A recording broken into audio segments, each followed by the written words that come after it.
Vamos a esperar, ahí estamos. Bueno, buenas noches. Qué lindo ver gente conocida ya que nos ha acompañado en otros diálogos en interdisciplina y en otras formaciones, capacitaciones, supervisiones que hemos hecho. Así que bueno, buenas noches. Les damos la bienvenida. Quienes puedan estar con la cámara abierta O es sería, directamente vamos a aprobar. ver, vamos a mutear, ahí está, para no invadir privacidades. Bueno, muy bien, vamos a comenzar. Buenas noches, mi nombre es Cecilia Manigrasso, soy psicóloga para quienes no me conocen y una de las integrantes de la Asociación Civil en Interdisciplina. Estoy aquí con Agustina Céspede y Laura Incocciati, otras también integrantes de la misma ONG. Hoy nos acompaña Macarena Cao Gené. Ahora Agustina la va a presentar. Estamos en Diálogos en Interdisciplina. Este espacio, para quienes no lo conocen, intenta ser un encuentro que hacemos bimestralmente, a veces también un poquito más espaciado, y pretende ser un espacio distendido durante una hora en el cual conversamos con diferentes especialistas en el abordaje con niños, niñas, adolescentes y familias. Este año nos hemos abocado a pensar conjuntamente sobre el campo de las infancias y las intervenciones en ese espacio. La ONG en Interdisciplina se dedica a todo lo que es vulneraciones de derechos, acompañamiento a familias en procesos adoptivos. Realizamos supervisiones, capacitaciones y demás. Así que bueno, este es el espacio que les ofrecemos hoy. Bueno, hoy nos acompaña Macarena. Agus, ¿querés presentarla? Buenas tardes a todos y a todas. Como contaba Cecilia, Ceci, si querés cerrar tu mic para que después sea en la grabación salga Macarena en un lugar central de la grabación y tal. Bueno, buenas tardes, casi noches a todos, a todas. Es una alegría volvernos a encontrar, como dijo Ceci, en Diálogos en Interdisciplina y en particular en este ciclo que nos dimos en este año de poder copensar. La escucha y la participación de niños, niñas y adolescentes en los procesos de los cuales son parte, incluyendo los procesos de protección de derechos. En este contexto es que el encuentro de hoy se llama La dificultad de creerle a los niños violentados sexualmente, verdades pequeñas, resistencias enormes. Es el título que le ha dado a este diálogo nuestra invitada, nuestra expositora, que es Macarena Caogené. Quizás muchos de ustedes, si cursaron con nosotras, ya la conozcan, ya la hayan leído un montón de veces, libros que ella ha compilado o artículos que ella ha escrito. Para nosotras es un enorme placer y un honor recibirla. Quizás de leerla nos damos cuenta que compartimos posicionamiento ético-político y para quienes ya han estado en diálogo, saben que para nosotras es un espacio para invitar, bueno, aquellas personas con quienes compartimos ese posicionamiento ético y que creemos que son capaces de invitarnos a pensar y abrir pregunta en torno a las temáticas de familia y en particular de infancias. Les contamos algo de Macarena que nos pidió que que sea simple su presentación, así que vamos a acotar muchísimo lo que es su recorrido y trayectoria. Macarena es psicóloga, psicoanalista, especialista en infancias, fellow en neuropsiquiatría y neurología cognitiva, docente en prestigiosas formaciones, escritora y compiladora de valiosos libros sobre infancias, adolescencias, violencias y ética profesional. Además es directora de Raíces. Y a quienes estén interesados bueno, por las propuestas incluso formativas y de libros que tiene su institución o la institución que ella dirige en realidad, pueden ponerse en contacto a través de las redes o bien escribirnos a eninterdisciplina@gmail.com. Vamos a dejarlo igual en el chat y nosotras les facilitamos esa información. Bueno, muchísimas gracias. Entonces, Macarena, te damos la palabra. Bueno, muchas gracias. Como les dije antes, gracias por la invitación, lo reitero ahora con el público, gracias a ustedes por estar del otro lado. Em, Les voy a hacer una petición, ¿sí? Quienes puedan y quieran, la verdad que es mucho más agradable cuando estamos de acá, que puedan prender sus cámaras, ¿sí? La verdad que más si vamos a estar en diálogo, el poder estar, aunque sea viendo nuestros rostros, me es más amigable, ¿sí? Extraño la presencialidad, entonces, bueno, así me hace sentir que estamos más cerca. Eh, a ver, la idea es que realmente podamos pensarnos en interdisciplina y pensarnos en diálogo. Yo recién le decía a Cecilia que rara vez yo no tenga un power armado, esta vez fue con total intención, porque muchas veces la pregnancia de la imagen hace que nos perdamos en lo que podemos ir escuchando. Y la idea es que yo pueda compartir con ustedes algunas cosas que vengo trabajando ya hace unos cuantos años para después abrir el espacio de, no solamente de consultas, creo que va a ser de intercambio, ¿sí? Esa es la idea.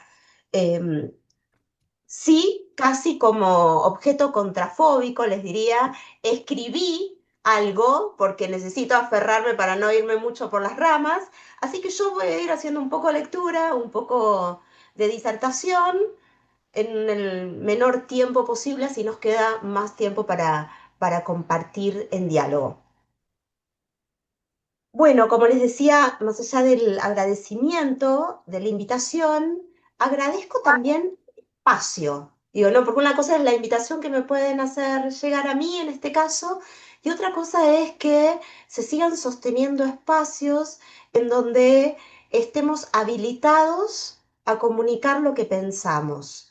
Espacios en donde podamos trabajar nuestra clínica y en donde nos pongamos también con cierta exposición para que otros puedan cuestionar, siempre con respeto, cuestionar lo que venimos haciendo, respetando, como les decía, cada uno desde su área.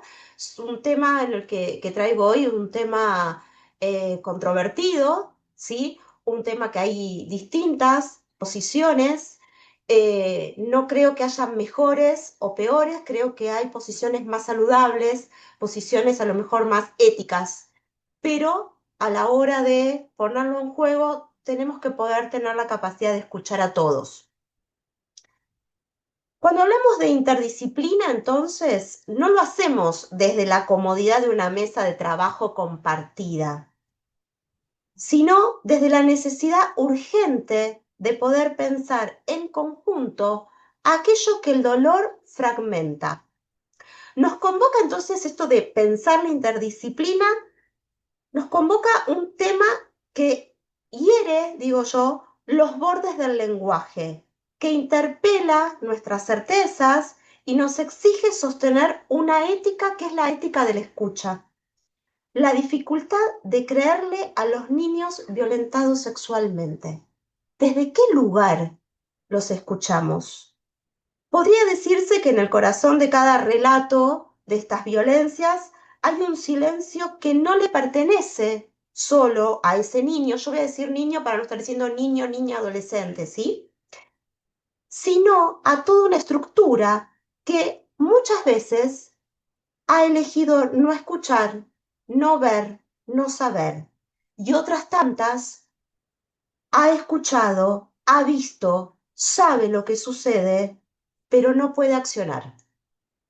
Creerle a un niño pareciera simple, pero es en realidad un acto subversivo, porque cuando un niño habla, pone en crisis el orden de los adultos, desestabiliza la ilusión de la familia protectora, de una autoridad justa, de una escuela segura, de un Estado que ampara. Pensemos entonces el tema del silencio y sus herencias. Cuando un niño narra algo del orden de la violencia sexual, lo hace desde un lugar de fragmento.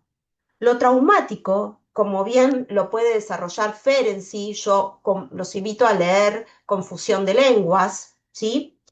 No se aloja solo en el hecho, sino en la soledad en que ese hecho fue vivido. Y ahí tenemos un punto que es como yo digo, como un agujero negro, ¿no? Porque tenemos el relato, tenemos esa vivencia que puede ser pronunciada, y en esto sí me sirvo de una concepción del doctor Moti Ben-Shakar. Se las voy a recontra resumir, a ver si cualquier cosa van levantando manito, van dejando en el chat, ¿sí? Y yo voy a ir tomando lo que surja. Tenemos un hecho fáctico, ¿sí? El hecho fáctico viene de la afuera. Con esto yo ya marco una posición. El niño no está fantaseando, no está fabulando, ¿sí? Viene de la afuera, sucede, le sucede. Ahí entonces tenemos una vivencia. Esa vivencia, para quedar inscripta en el aparato psíquico, se mezcla con otras cosas de la vida. Cuando queda inscripta, tenemos una experiencia. Pero esa experiencia, ¿sí? Del hecho fáctico, pasó por la vivencia, filtro del momento en el que está ese niño, la edad subjetiva, la constitución psíquica, si hay una patología de base, si pertenece a una familia contenedora o no. Y a eso, además, dice Moti, le sumamos lo que él llama el discurso del conjunto. ¿Qué es el discurso del conjunto? Es toda esa variable social, Winnicott diría, es la variable externa. ¿Sí? No es lo mismo una violencia sexual cometida contra un niño en la Argentina que una violencia sexual a una niña o un niño musulmán. No es lo mismo. ¿Sí? La variable social y o cultural que sanciona y protege en función de esa sanción, también constituye psiquismo. Después nos metemos con eso. ¿Se entendió más o menos esto? Entonces, yo la veo a Daniela que hace con la cabeza así, me voy a quedar con Daniela, ¿sí? Entonces digo, el niño tiene ese vivenciar que lo inscribe como experiencia en función de esto. Y nosotros escuchamos un relato. Pero el relato, ¿es del hecho? No. El relato es de la experiencia, de la vivencia, del hecho. Entonces, cuando los juzgados nos dicen, bueno, pero licenciada, usted entonces puede dar cuenta que ese niño estuvo con el abuelo. No, yo no puedo dar cuenta de eso. ¿Sí? Primero porque yo no fui testigo. Otro gran punto. Estos actos por lo general se cometen en una soledad extrema, en donde la víctima es testigo al mismo tiempo. Tremendo, porque no hay plan B para decir, che, ¿vos lo viste? Che, ¿vos lo escuchaste? No. Entonces la víctima, en estos casos, te parece y se le exige que tiene que tener la posibilidad de demostrar lo que le pasó. Pues pero estamos todos locos. Pero la realidad es esa. Entonces, cámara Gesell, pericia, técnica proyectiva, entrevista 1, entrevista 2, entrevista 3. ¿Sí? Y parece que nunca alcanza porque no se puede tener, y en esto parecemos copernicanos, porque parece que tenemos que tener el objeto para creer. Si vamos a guiarnos por la empiria, chao, nos dedicamos a otra cosa. ¿Sí? Porque acá, excepto que, y ahí ya estamos hablando de que se le suma una crueldad al acto, el acto haya sido grabado, cosa que está sucediendo muchas veces. ¿Sí? Pero si el acto no ha sido grabado, tenemos lo que ese niño puede narrar. Y cuando yo hablo de narración y hablo de relato, no estoy hablando únicamente de la palabra hablada. Y en esto está nuestra expertise como, por lo menos yo como psicoanalista, como psicólogos, clínicos y después como psicólogos forenses en poder mostrar que desde nuestra disciplina tenemos instrumentos que pueden validar eso que al niño le está ocurriendo o que le ha ocurrido. Entonces, el relato va a estar compuesto de palabras, de dibujos, de juego y de silencios. Porque las canciones, eso que no puede mencionarse, también lo tenemos que tomar. Porque puede retornar más adelante como un flashback, como una pesadilla, como un síntoma, ¿sí? Pero vamos a estar en distintos tiempos. Ya me fui. Ya, ahora vuelvo al papel porque ya me fui. Entonces, les decía, acá vuelvo. Yo les decía, no se aloja solo en el hecho, todo esto para explicar lo que era el hecho, ¿sí? Sino en la soledad en que ese hecho fue vivido. Entonces, digo, no se trata solo del evento, sino del nadie que escuchó, nadie le creyó tantas veces, nadie lo cuidó. Eso es lo que queda, ¿sí? El trauma, podemos decir, entonces, no es solo una herida, es una herida desmentida muchísimas veces.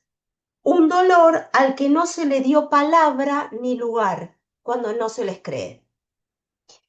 Por eso, cuando el niño intenta decir, aunque lo haga con balbuceos, confusiones, con símbolos, con dibujos, su palabra necesita ser alojada antes de ser analizada. Punto fundamental, ¿sí? Primero recibimos y tenemos que ser recipiente para que el niño pueda alojarse, encontrar en ese otro adulto, más allá de la disciplina que sea, un lugar donde aposentarse, un otro con disposición y disponibilidad a la escucha. Si no, el niño no habla. Por eso es que tantas veces me dicen, ay, pero ¿y cómo es que a vos en la segunda entrevista te contó y en cámara Gesell no habló? Transferencia, le dicen algunos, ¿sí? Otros empatía, otros es, bueno, estuve ahí para escuchar y no para investigar, ¿sí? Los niños captan esto inmediatamente. ¿Qué pasa entonces con las resistencias de los adultos? En la práctica interdisciplinaria es frecuente observar cómo ante el relato de un niño surge un movimiento defensivo. ¿Y si lo inventó? ¿Y si lo confundieron? ¿Y si lo manipuló alguien? Esto lo escuchamos a diario. Estas preguntas, que parecen prudentes, en realidad, a mi entender, son formas sofisticadas de descreimiento. Operan como resistencia. La duda entonces se erige como una defensa narcisista del adulto frente a lo insoportable. Porque aceptar la violencia contra un niño nos obliga a reconocer la existencia del mal en el seno de lo familiar, en el núcleo de una escuela, de una iglesia, en lo cotidiano, en eso que aparenta ser amoroso. Esa duda, esa prudencia, entre comillas pongo prudencia, funciona muchas veces como una segunda violencia. En términos de Pierre Lanier, podemos hablar de una violencia secundaria. Una violencia de la palabra, del sistema y de los protocolos. Cada vez que un niño tiene que repetir su relato frente a distintos profesionales, cada vez que se le pregunta si está seguro lo que está diciendo, el trauma se reactiva. Y lo que fue experiencia de sometimiento se convierte en experiencia de sospecha. Y entonces acá viene la importancia del trabajo interdisciplinario. Frente a estas situaciones, la interdisciplina no puede ser un enunciado vacío, Debe ser un modo concreto de operar frente a lo que está. Cada intervención requiere de una red: salud mental, educación, justicia, organismos de niñez, familia. El problema es que muchas veces estas redes no dialogan, sino que se superponen o, en el peor de los casos, se contradicen. Ahí es donde se produce la revictimización. Cuando los tiempos institucionales se imponen sobre los tiempos subjetivos, el niño vuelve a quedar solo. La interdisciplina ética es aquella que piensa al niño como sujeto y no como un expediente, que entiende que un diagnóstico o un informe no pueden reemplazar el trabajo de la escucha, y que sabe que en estos casos la urgencia no es solo jurídica, sino que hay una urgencia existencial. Y acá un tema: el mito, y así lo voy a enunciar, el mito de las falsas denuncias y la banalización del discurso mediático. Yo me pregunto qué es lo que está pasando. Se da lugar en programas de alcance público a que se hable de un tema tan delicado con la liviandad de un chusmerío o un chimento. Acá estamos frente a niños, niñas y adolescentes que siguen quedando silenciados, volcando el debate en otro lado. Se les vuelve a arrebatar su palabra, entonces su dignidad, su intromisión a su psiquismo, porque fueron apropiados. Y yo hablo de que estos niños fueron secuestrados. Su psiquismo ha quedado captado, capturado por el agresor. Lo que se avanza en materia de derechos, porque no hay duda que en la Argentina tenemos un sistema de derechos de avanzada, ¿sí? Pero lo que se avanza en materia de derechos se retrocede cuando se pone en duda el vivenciar de la víctima. Voy a hacerme propias las palabras de la doctora Virginia Berninen-Blau, que dice: aquí suelen ser catalogadas de falsas denuncias, sin discriminarse, denuncias falsas, intencionales, que alguna la hay, ¿sí?, de aquellas denuncias infundadas o no sustanciadas. ¿Qué significa esto? Es que el nivel de evidencia no ha resultado suficiente para el sistema judicial para sostener que aquel que estaba como sospechoso quede imputado. Entonces aparece el sobreseimiento, pero el sobreseimiento no es sinónimo de acá no pasó nada.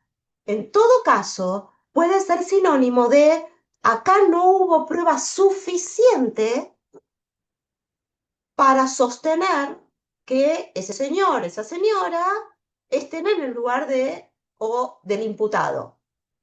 ¿Sí? Fíjense cómo esto, y ahí es donde se desbalancea y realmente me enoja, porque después es, no, pero cree que de sobreseído, y después vienen entonces la denuncia porque hiciste falso testimonio, porque inventaste, bla, bla. Pará, quedaste sobreseído. Nadie dijo que no hiciste lo que este niño dice que hiciste. No hubo prueba. Y cuando uno dice no hubo prueba, también creo que nos tenemos que llamar a la reflexión y poder pensar cómo estamos seleccionando los indicadores para que se constituyan o no en prueba.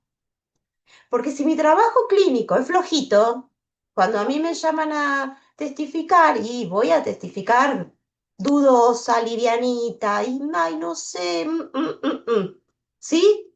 Entonces, claro, no voy a poder aportar nada. Si mi trabajo es contundente, y digo contundente con toda la intención, si van a la etimología, yo soy amante de la etimología de las palabras, les digo. Si Si van a la etimología de las palabras, una de las acepciones de contundente significa con golpiza. No estoy diciendo que vamos a golpear a nadie, pero nuestra palabra tiene que ser látigo de, porque somos en ese momento voz del niño. Por eso somos testigos calificados, sin desmerecer otros testigos que pueda haber, la abuela, la tía, no sé. Nosotros respondemos desde nuestra disciplina. Y para eso estudiamos y seguimos estudiando. Entonces, si a mí me llaman a testificar, primero siempre con la verdad, por supuesto. Y si no encontré indicadores, no encontré. Pero si encontré, tengo que poder contarle a ese fiscal cómo los encontré. Porque que yo le diga, en el vender, en la figura 4 apareció, no sirve de nada. ¿Sí?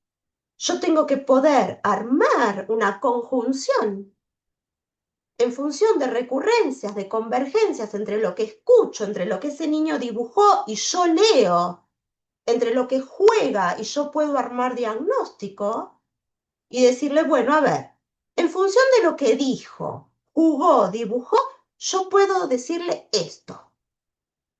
Todo esto es compatible con lo que dice la bibliografía de referencia de un niño de la misma edad que pasó por una situación de violencia sexual. Después es tarea del fiscal considerar si fue o no fue víctima de. Yo como terapeuta clínica no voy a colocar a ese niño, a esa niña en el lugar de víctima. Yo tengo un sujeto que sufre, ¿sí? Y en todo caso, si me dice, sí, ¿por qué mi papá? Sí, ¿por qué mi mamá, la maestra, el maestro? Sin cuestión de género, y enuncia yo, como testigo, que estamos obligados a no privar al otro de un conocimiento que tengamos, digo, bueno, Lucía dijo que el tío hizo tal cosa. Después, si fue el tío o no fue el tío, es tarea de la investigación. Yo puedo dar cuenta que eso que dice se corresponde en su psiquismo porque en el dibujo aparece esto. En una secuencia, no es un único dibujo, en una secuencia gráfica. Porque en el jugar aparecieron tales indicadores. Porque además hay tal síntoma. Entonces yo armo una hipótesis diagnóstica. Esa hipótesis diagnóstica la llevo en un informe o cuando me citan para testificar. Y después el fiscal evalúa si eso que yo tengo para aportar constituye prueba o no. Fíjense la importancia de nuestro trabajo. ¿Cómo no podemos ser tibios? ¿Sí? Si no, nos dedicamos a otra cosa y está todo bien. ¿Sí? Así como, no sé, yo por ejemplo elegí realmente no trabajar con niños con patología grave, con autismo. No puedo, no me sale, no quiero, no lo hago bien, listo. Entonces, cuando recibo un niño que yo puedo pensar que el diagnóstico viene por ahí, correctamente hago una derivación. No voy a estar viendo si me sale a esta altura, no. Con esto pasa lo mismo, porque estamos con un tiempo subjetivo que es el tiempo del niño. No podemos darnos el lujo de hacerle perder vida, porque ese niño ya se le está jugando su vida psíquica. Y muchas veces, yo por ejemplo que trabajo con niños pequeños, digo pequeños bebés, ¿sí? No solamente se les juega la vida psíquica, se juega la vida biológica. Entonces, no estamos viendo, ay, bueno, es una enuresis, bueno, es que nació el hermanito. Obvio, eso también puede traer un sufrimiento, pero acá estamos en un borde de la vida. Es como si estuviéramos en una urgencia constante. Eso merece respeto. Por eso, cuando Agustina hablaba que compartíamos un posicionamiento ético-político, creo que es fundamental revisarnos individualmente y en nuestra singularidad dónde voy a estar parada con cada niño, con cada familia, y que mis actos respondan a lo que mi ética me demanda, ¿sí? Entonces, sigo un poquito más en relación a esto del mito de las falsas denuncias. Yo, bueno, después cualquier cosa, yo lo que les decía a las colegas es que en todo caso, si quieren, después tengo estadísticas que se fueron armando. Yo no voy a leer ahora, pues, un bodrio total leer las estadísticas. En todo caso, después se los puedo pasar para que ellos las distribuyan entre los inscriptos. Pero sí algunas cuestiones quiero dejar marcaditas. Yo puse, varias son las imprecisiones sobre la denominación de falsas denuncias, a mi entender. No es lo mismo algo falso o erróneo que algo insustanciado, que no llega a juntar las pruebas suficientes, reitero. Aquí, entonces hay que abrir otro debate. ¿Qué es prueba en un caso de violencia sexual contra niños, niñas y adolescentes? ¿Qué es lo que se espera? ¿Se sigue esperando el relato único en cámara Gesell? ¿Y si no hay relato, entonces no hay nada? El niño, me pregunto yo, y les pregunto, ¿el niño va a prueba? ¿El niño es la prueba? ¿Qué estamos haciendo? Entonces, fundado, no probado y falso son tres conceptos diferentes que requieren un análisis científico. Pero nuestra ley es clara. Ante la sospecha de vulneración de derechos de un niño, niña o adolescente, debemos comunicar al Estado en alguno de los organismos. Es un acto de corresponsabilidad y de ética. La hipótesis diagnóstica se realiza clínicamente. No forman parte de las incumbencias de los abogados. La constitución de prueba es tarea del fiscal y es tarea pericial. Marquemos entonces las diferencias para no volver a restarle la voz a las víctimas primarias, esos niños, niñas y adolescentes, ni tampoco a las secundarias, que son quienes acompañan a las denuncias. Familia, escuela, profesionales. Hay confusión entre opinión y conocimiento científico. Opinólogos hay por doquier, ¿sí? Pero pocos podemos escuchar que den base a nuestras observaciones e hipótesis. La doctora Bernina-Blau, en su experiencia personal al evaluar sospechas de abuso sexual por orden judicial en el cuerpo médico forense mediante exámenes psiquiátricos y de investigaciones forenses, aporta unos datos, voy a decir 2 o 3 nada más. En una muestra de 315 casos de niños y niñas entre 2 y 18 años, en un periodo de 6 años, ella lo investigó entre 1994 y 2000, el 73% fueron víctimas niñas y el 27% niños víctimas. Los presuntos perpetradores, padres, padrastros, otros familiares, conocidos, desconocidos, en ese orden porcentajes. Y les quería, esperen que acá, padres en divorcios contradictorios, escuchen, pruebas sustanciadas el 2%, no sustanciadas el 81%, falsas denuncias 6,25%.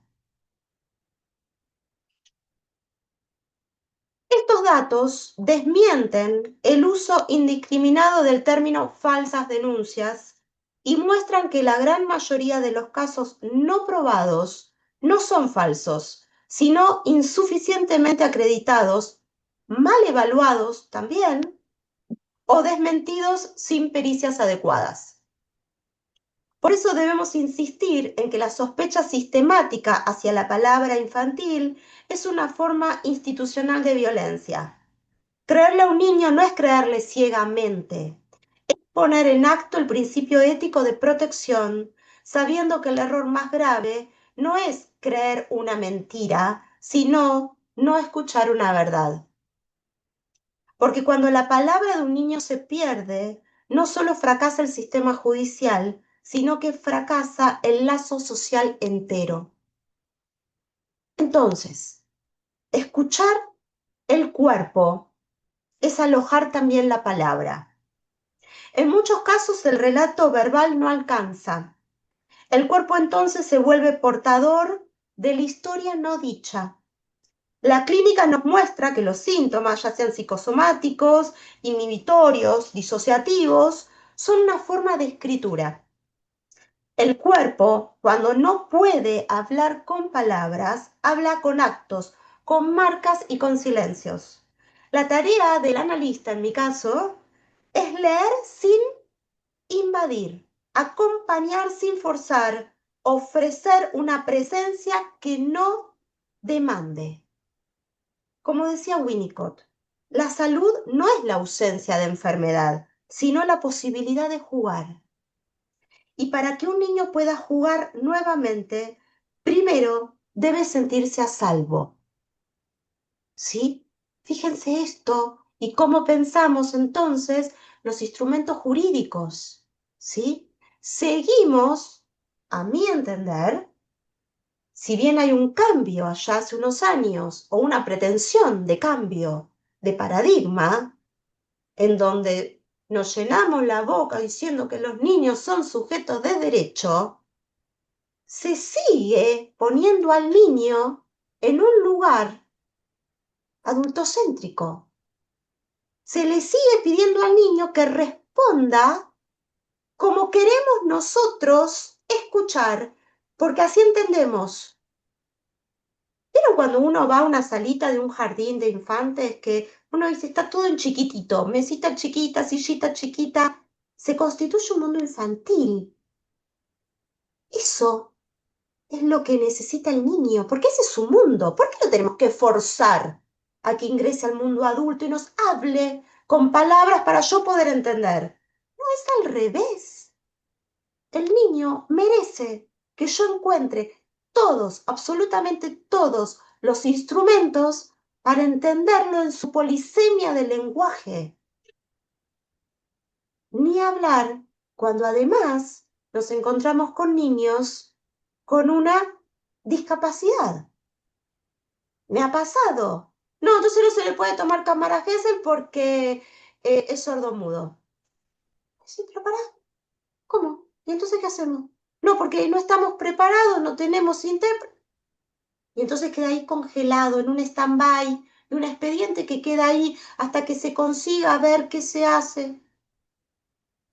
Y así pasa la vida de ese niño, de esa familia y del sospechoso, que también tiene derecho. Entonces, ¿cómo armamos un sistema en donde se cuiden los derechos de todos? ¿Sí? Y esto por supuesto que produce tensión. Pero si no estamos capacitados, no estamos formados, queda en una pretensión discursiva el decir que abogamos por los derechos del niño. No, dale, hacelo en serio. ¿Sí? Y hacerlo en serio no es, me ha pasado que el niño está en cámara Gesell y dice, no, pero quiero dibujar. No hay nada para dibujar, nada.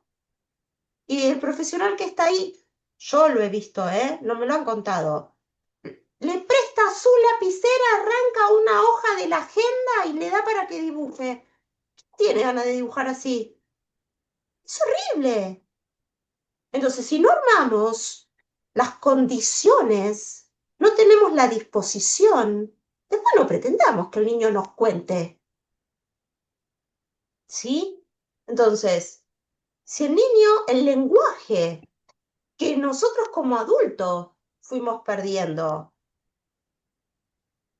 porque el lenguaje es polisémico, no es solamente de palabra. Como adultos nos dirigimos con palabras. Algunos somos más gestuales que otros, pero esto de estar jugando, dibujando, lo dejamos para cuando estamos con un niño. Entre adultos ya no es válido. ¿Sí? Entonces digo, nosotros perdimos ese potencial riquísimo que tiene el lenguaje en todo su sentido. Y queremos que el niño quede acotado a la palabra porque es nuestro lenguaje. Error. Entonces el niño a veces te dice, no te quiero contar nada.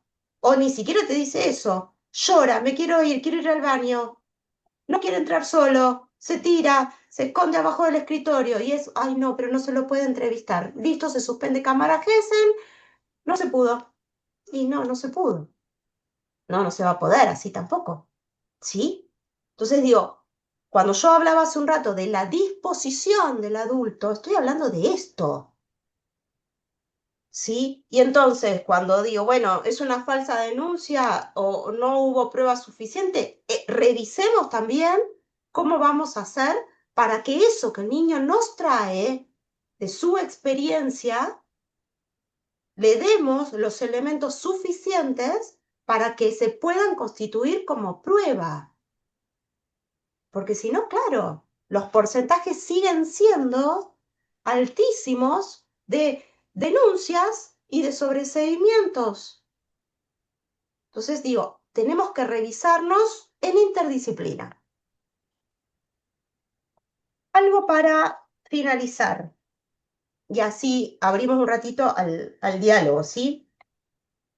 Volver a creer en la palabra de ese niño es un trabajo que nos involucra absolutamente a todos, analistas, maestros, médicos, jueces, funcionarios, ciudadanos en general, porque no hay prevención posible sin escucha y no hay escucha posible sin responsabilidad subjetiva. Cuando un niño logra hablar, cuando se atreve a romper el pacto de silencio, nos entrega una verdad pequeña, pero enorme en su potencia transformadora.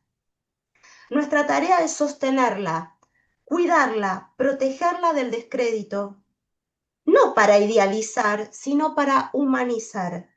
Porque una sociedad que no cree a sus niños es una sociedad que ha perdido su propio porvenir. Creerle a un niño es creerle entonces a la humanidad. Y eso, creo yo, en tiempos de tanta indiferencia y crueldad, ya es una forma de resistencia. También En primer lugar, mucho a Macarena por compartir este espacio, por abrir pregunta, por hacer esta pausa que esperamos nos invite no solo a esperar el material que podemos remitir, sino a salir a investigar, a leer, a ver documentales, a ver películas, a buscar nuevas preguntas, escenarios que nos conmuevan, buscar otras estéticas que nos conmuevan para seguir pensando esta temática, profundizando y sobre todo, bueno, buscando también fundamento, ¿no? Para sostener nuestro decir y nuestro hacer. Así que bueno, les agradecemos y nos vemos en el próximo encuentro de Diálogos en Interdisciplina. Gracias a todas y todos, gracias Macarena. muchas Gracias gracias a a todos y ustedes, un todas. placer. Buenas noches.